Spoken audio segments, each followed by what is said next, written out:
Bruno Fernandes has been named the Football Writer Association's Footballer of the Year ahead of Declan Rice and Erling Haaland, who are second and third respectively. Bruno Fernandes receiving 45% of the votes. Bruno Fernandes, the winner here, Frank Leboeuf joining us. What's your reaction? Where did he pop up from? Here he is. Reaction, Craig, to Bruno getting this? Splitting hairs, aren't we, really? You know, different players. Rice playing in a better team. Probably going to win the league. Good player, slightly tailed off recently, I think, with some of his performances along with his other teammates. But Fernandes in a poorer side, particularly a struggling one under Ruben Amorim that had no direction. He was a shining light for them, and he's even more so since Carrick got the job and he's pushed him into his more natural position. Assists, goals, you know, everything. So, yeah, I haven't got an issue with it. I think he's been brilliant for Man United. That goes without saying. So yeah, I don't think there's enough Arsenal players. The Saka's had an injury-ravaged second half of the season. I think Rice has been their best player. Maybe you could look at one of the centre-backs. But I don't have an issue with Bruno Fernandes winning it, really. I think Frank does have an issue with this. Is that right, Frank? Well, I always have an issue with individual awards first, but yeah, I think we are talking about consistency, and clearly when I see and I compare Declan Rice season with Bruno Fernandes season, yes, Bruno Fernandes has an excuse having a coach who didn't put him in the right position, but still you have to judge and try to find who was the best. And really, Declan Rice had a full, very good season, where Bruno Fernandes had a so-so season, beginning of the season. There has been very good under Michael Carrick, and I agree with that, and I agree with Craig. I don't really have a real issue with that. I think it's unfair towards Declan Rice and the season that he had, because I think he was better than anybody else, more consistent than anybody else.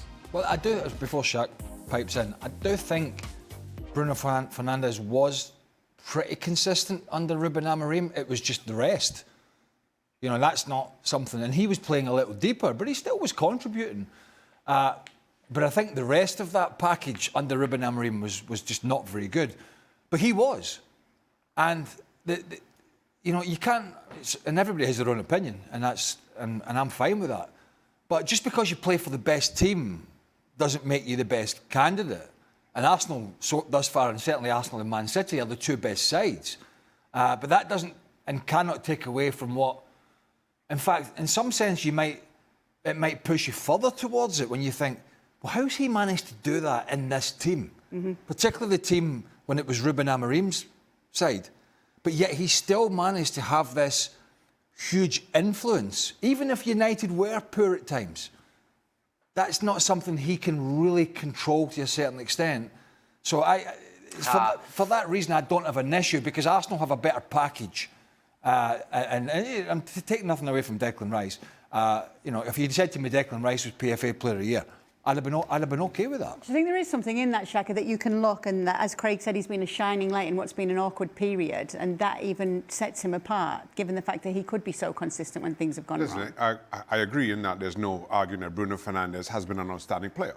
But for his performances with Manchester United, who knows what we'd be discussing about with their season. But I just feel inevitably, even though we're talking about individual awards, you look at the most successful teams in a campaign, their most important players in those successes.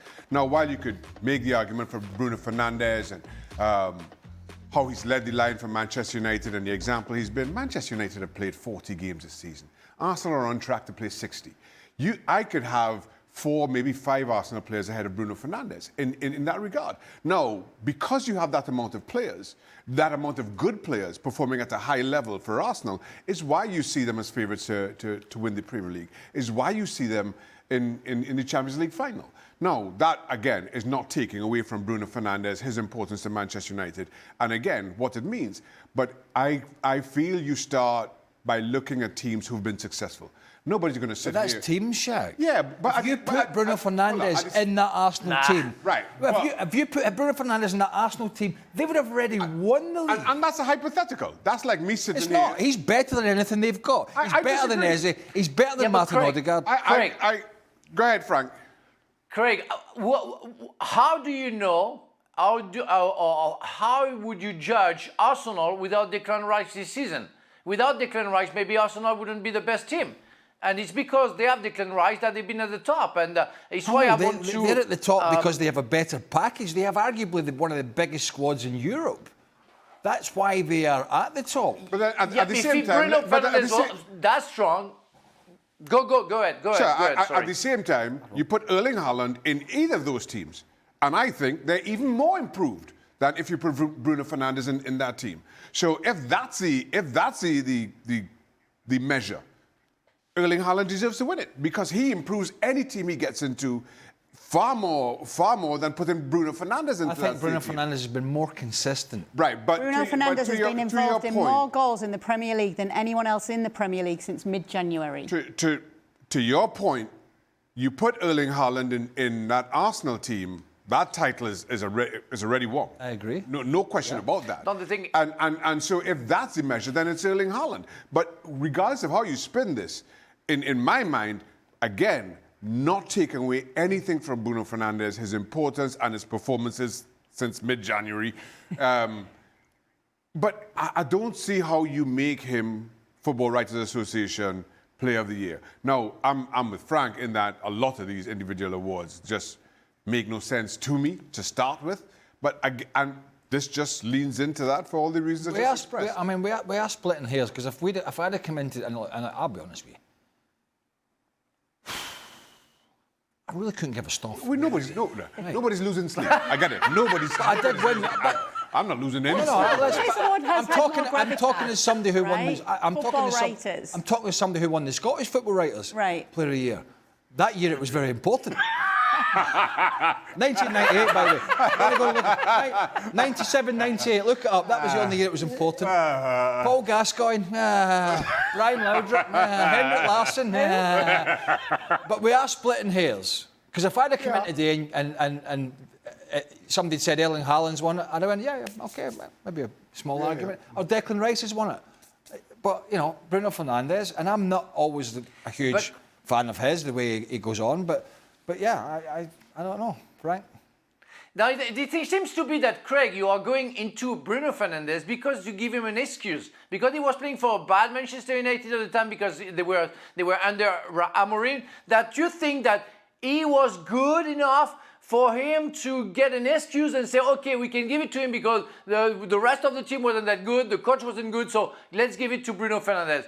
I mean, that's not for me a question of how you handle playing around the other players. Is I want to see what you bring to the team, and I'm sorry, he wasn't able to make the team better. When obviously for me, Declan Rice was the X factor for the results of Arsenal. Even if the others they were playing well, Declan Rice was in the middle of it, proving that he was right buying from Arsenal some years ago because the guy makes the difference. I'm okay. Listen. You guys don't lose any sleep. Whatever you do, don't lose any sleep tonight over this. No, I'm. Don't be up tossing and turning all night. I'm perturbed.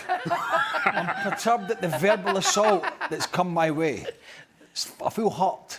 I'm okay with it. Yeah, congratulations, Bruno. Yeah, You know just because Frank and Shaka don't like him. Yeah. It's not.